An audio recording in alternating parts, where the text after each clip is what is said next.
Welcome to Not Milk Never Milk. Subscribe if you're lactose intolerant. You will first confirm whether Windows is actually activated and why it appears otherwise. Open Settings and check Activation.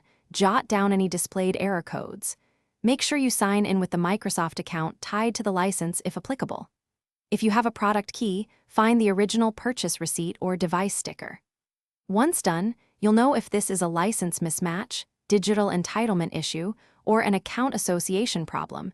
Each requires a different, legitimate fix.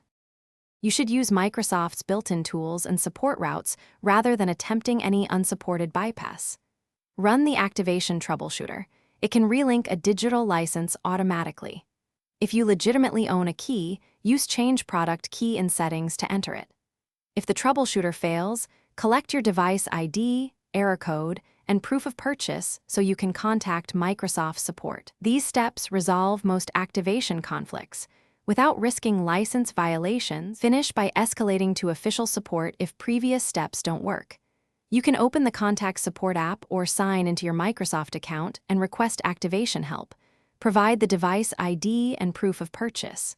Before calling, reboot the PC, verify network connectivity, and sync date/time to rule out simple causes. If automated routes fail, ask for escalation. Persistence and proper documentation usually restore legitimate activation.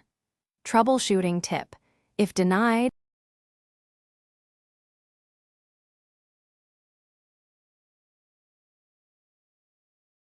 Thanks for watching. If this was helpful, leave a like and consider subscribing. See you next time.